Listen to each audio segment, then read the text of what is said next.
మరొకసారి యెషయా గ్రంథం 12వ అధ్యాయం 3వ వచనంలో, కావున మీరు ఆనందపడి రక్షణాధారములైన బావులలో నుండి నీళ్లు చేదుకొందురు. ఇశ్రాయేలీయుల గురించి దేవాది దేవుడు మాట్లాడుతున్న విధానం. Digging your old wells. మీ పాత బావులను మనం త్రవ్వుకోవాలి. ఈరోజు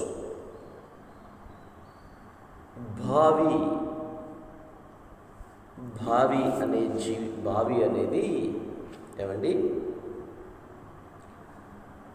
ఆత్మీయ జీవితంలో అది మన హృదయానికి సూచన. 3 రకాలుగా పరిశుద్ధాత్మ దేవుని నింపుదల కలుగుతుంది. ఒకటి, మనము రక్షించబడినప్పుడు, మారు మనసు పొందినప్పుడు మన పాపముల నిమిత్తం నీటిలో బాప్తిసం తీసుకున్నప్పుడు, ఎమోషనల్ బాప్టిజం, మనం నీళ్లలో పూర్తిగా ముంచబడి పాతి పెట్టబడిన అనుభవపు బాప్తిసం తీసుకున్నప్పుడు మనం దేవుణ్ణి అంగీకరించేది పరిశుద్ధాత్మ ద్వారానే కదా.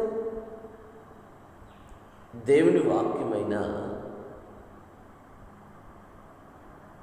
యోహాను సువార్తలో ఏం చెప్పాడు? మీరు నీతిని గురించి, పాపమును గురించి, తీర్పును గురించి పరిశుద్ధాత్మ దేవుడు ఒప్పిస్తాడు. అందుకనే నేను వెళ్ళటం మీకు ప్రయోజనకరం, నేను వెళ్ళి ఆదరణకర్తను మీకు పంపిస్తాను అని యేసు ప్రభు వాగ్దానం చేసింది. ఈరోజు మనం మారు మనసు పొంది బాప్తిసం తీసుకోవటం ద్వారా పరిశుద్ధాత్మ మాట వినటం ద్వారా మనం ఆత్మలో బ్రతికించబడి పరలోక రాజ్యానికి వారసులంగా మార్చబడ్డాం. మనం చూస్తాం కదా, యోహాను సువార్త 3వ అధ్యాయంలో నికోదేము అనే ధర్మశాస్త్ర ఉపదేశకుడు రాత్రి వేళ యేసు ప్రభు దగ్గరికి వచ్చి, అయ్యా, పరలోక రాజ్యంలో ప్రవేశించాలంటే నేనేం చేయాలి అని అడిగాడు. అప్పుడు యేసు ప్రభు ఏమన్నాడంటే, ఒకడు నీటి మూలంగా ఆత్మ మూలంగా జన్మిస్తేనే కానీ వాడు పరలోకంలో ప్రవేశించడని చెప్పాడు. దీనిని ఏమన్నారంటే ఆరంభపు ఆత్మ నింపుదల. ఇక 4వ అధ్యాయంలో సమరయ స్త్రీ దగ్గరికి యేసు ప్రభు ఎండవేళలో ఆ సుకార్ అనే బావి దగ్గరికి వచ్చి ఎండవేళలో కూర్చొని ఈ సమరయ స్త్రీ నీళ్లు చేదుకోవడానికి ఒంటరిగా వచ్చింది. ఆమె నీళ్లు చేదుకుంటూ ఉంది. ఆ బావి చాలా లోతైనది. యేసు ప్రభు ఏమన్నా యూదుడు, ఆమె ఏమన్నా సమరయ స్త్రీ. సమరయులకి యూదులకి సాంగత్యం కుదరదు. యేసు ప్రభు అన్నాడు, అమ్మా, నాకు దాహంగా ఉంది, కొంచెం నీళ్లు పోస్తావా అని అడిగాడు. ఆమంటుంది, అయ్యో, మీరు యూదులు కదా, యూదుడు అయిన నీవు సమరయ స్త్రీనైన నన్ను దాహమునికిమ్మని ఎలా అడుగుచున్నావు? సమరయులంటే మీకు పడదు కదా అని ఆమె ఉత్తరం ఇచ్చింది. అప్పుడు యేసు ప్రభు అంటాడు, అమ్మా, నిన్ను నీళ్ళు అడుగుతుంది ఎవరో నీకు తెలిస్తే నువ్వే తిరిగి అడుగుతావు. నువ్విచ్చే నీళ్లు నేను త్రాగితే మరలా మరలా దప్పికొంటాయి, కానీ నేనిచ్చు నీళ్లు త్రాగితే మరెన్నటికి దప్పిక కొననే కొనం అని చెప్పగానే ఆమంటది, అయ్యా, ఈ బావి చాలా లోతైంది, దీనిలో నీళ్లు చేదుకొనటం చాలా కష్టమైపోతుంది. మరలా మరలా నేను వచ్చి ఈ బావిలో నీళ్లు చేదుకోకుండా ఉన్నట్లుగా ఆ జీవజలపు బావిలో నీళ్లు నాకు ఇవ్వండి అని అడిగింది. ఇది రెండవ అనుభవం, ఆత్మ నింపుదలలో రెండవ అనుభవం. This is the second stage of filling of Holy Spirit. పరిశుద్ధాత్మ నింపుదల రెండవ భాగం, బావి. మొదట ఏమన్నా ఆత్మలో జన్మించే విధానం. చాలామంది ఇది చాలే అనుకుంటున్నారు. చాలే, ఆత్మీయ జీవితంలో మనం బాప్తిసం తీసుకున్నాం కదా, మారు మనసు పొందాం కదా, పాపాలు ఒప్పుకున్నాం కదా, చాలే సరిపోతుందా? లేక మన ఆత్మీయ జీవితం ఏవో తెగ డెవలప్ అయిపోయాం మనం అనుకుంటున్నారు కొంతమంది. మీరు స్టార్టింగ్ స్టేజ్లోనే ఉన్నారు.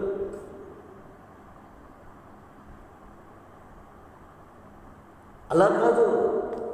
మరి రెండో అనుభవంలోకి ఎప్పుడు వస్తారు? మారు మనసు పొంది ఎల్లి మీద పిల్లి, పిల్లి మీద ఎల్లి చెప్పుకుంటా, లోకముచ్చట్లు చెప్పుకుంటా, ఉన్న ధనాన్ని చూసుకొని గర్విస్తా, అధికారాన్ని బట్టి, కుటుంబాన్ని బట్టి, హోదాను బట్టి చూసుకుంటూ బ్రతికేస్తే సరిపోతుందా ఆత్మీయ జీవితంలో? రక్షణాధారమైన బావులలో నీళ్లు చదువుకోవద్దా? ఆనందకరమైన జీవితం, ఆశీర్వాదకరమైన జీవితం, ఆత్మ నింపుదలతో కూడిన జీవితమే కదా. దేవుని రాజ్యమును, నీతిని మొదట వెతకండి అని యేసు ప్రభు చెప్పాడు. దేవుని రాజ్యం అంటే భోజనమును పానమును కాదు, కానీ నీతి, సమాధానం, పరిశుద్ధాత్మ యందలి ఆనందం అని రాయబడింది. మరి పరిశుద్ధాత్మ ఆనందంలోకి ఎప్పుడు వస్తారు? ఏ కాడకి మన జీవితాలు దిగజారిపోతూ మరింతగా ప్రభుకి దూరం అయిపోతున్నాయి. కారణం ఏంటంటే రక్షణాధారమైన బావులను తవ్వే పరిస్థితి లేదు. రక్షణాధారమైన బావులలో నీళ్లు చేదుకునే పరిస్థితి లేదు. దుష్టుడు ఏం చేస్తున్నాడంటే ఆ బావులను పూర్తి చేస్తున్నాడు. మూడవ ఆత్మ ఫిల్లింగ్, పరిశుద్ధాత్మ నింపుదల అనుభవాన్ని గురించి యోహాను సువార్త 7వ అధ్యాయం 35వ వచనంలో ఉంటుంది. యేసు ప్రభు అంటాడు, ఆ పండగ రోజున ఏమన్నాడు తెలుసా?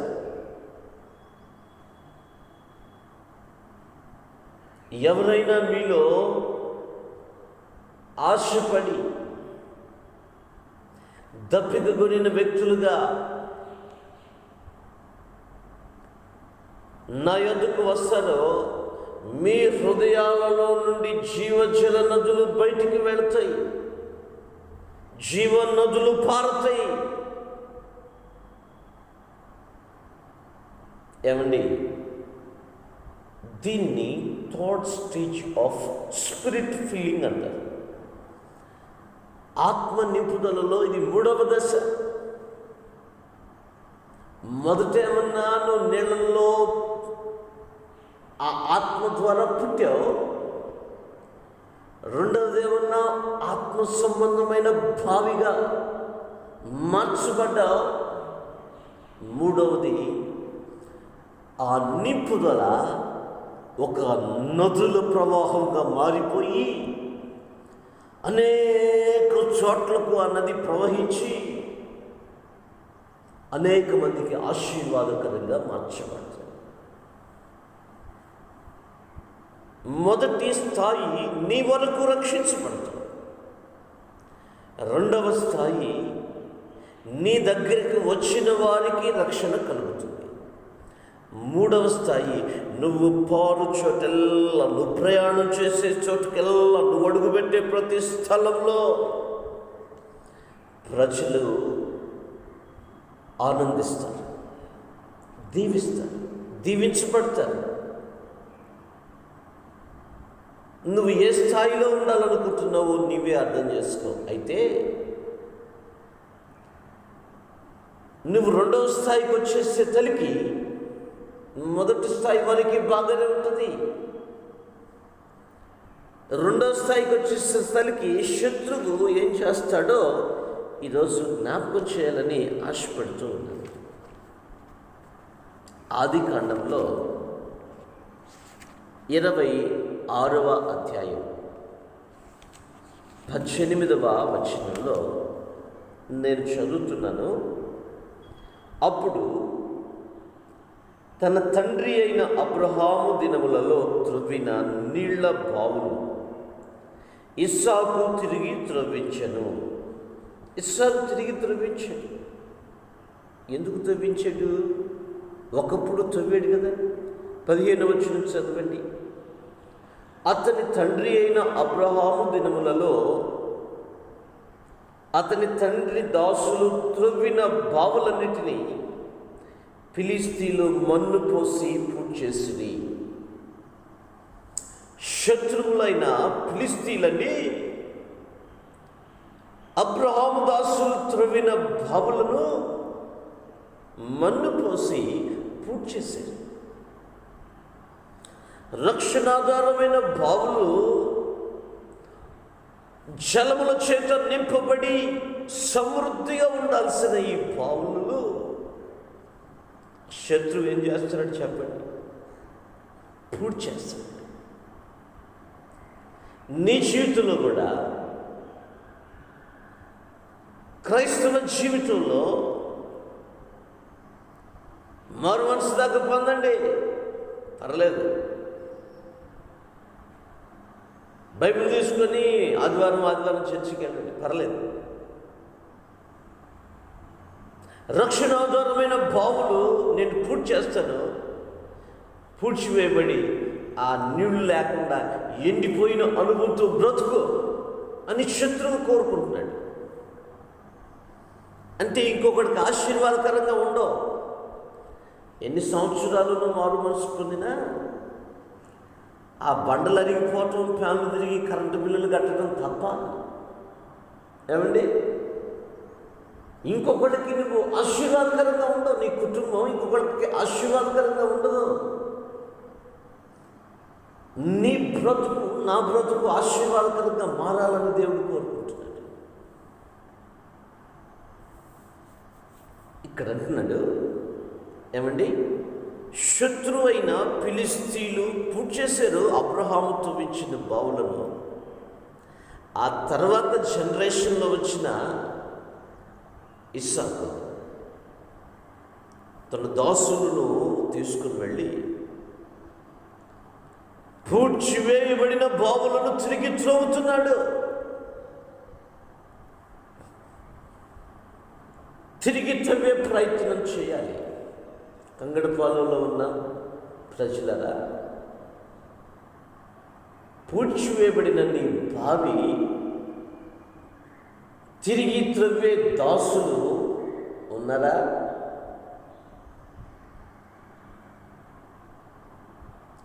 తిరిగి త్రవ్వాలంటే కష్టపడాలి కదా, భారం ఉండాలి కదా, బాధ్యత ఉండాలి కదా, సమర్పణ ఉండాలి కదా, ప్రార్థనా జీవితం ఉండాలి కదా, పరిశుద్ధ జీవితం ఉండాలి కదా. ఇవేమి లేకుండా తిరిగి బావులను ఎలా తోలుతావు?